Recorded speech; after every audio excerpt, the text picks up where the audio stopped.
அன்பு நண்பர்களுக்கு வணக்கம். பழமொழி 400 பதிவேற்றம் 392 பாடல் 390. இல்வாழ்க்கை யானும் இலதானும் மேற்கொள்ளார், நல்வாழ்க்கை போக நடுவு நின்று எல்லாம் ஒருதலையா சென்று துணியாதவரே இருதலையும் காக்கழித்தார். ஒன்று, இல்லறத்தை முழுமையாக கடைபிடித்து இல்லற தர்மத்தோடு நடக்க வேண்டும்.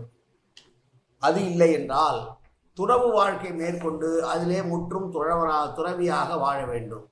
அப்படி இல்லாமல் இல்லற வாழ்க்கையும் சரியாக வாழாமல் துறவரத்தையும் மேற்கொள்ளாமல் இடையிலே நின்று கொண்டு உறுதியற்று வாழ்கிற மனிதர்கள் எப்படி இருக்கிறார்கள் என்றால், ஒரு காவடி தூக்குகிற போது இரு பக்கமும் பொருளை வைத்து கொண்டு காவடியை தோளிலே சுமப்பது உண்டு.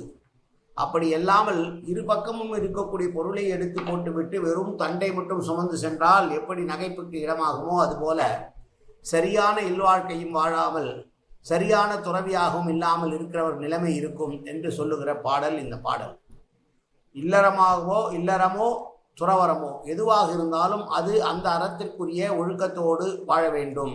அப்படி வாழாவிட்டால் நகைப்புக்கு இடமாவான் அந்த மனிதன் என்று சொன்ன பாடலை பார்த்தோம். மீண்டும் ஒரு முறை இது 390வது பாடலை பார்ப்போம். இல்வாழ்க்கை யானும் இலதானும் மேற்கொள்ளார், நல்வாழ்க்கை போக நடுவு நின்று எல்லாம் ஒருதலையா சென்று துணியாதவரே இருதலையும் காக்கழித்தார். நன்றி, வணக்கம்.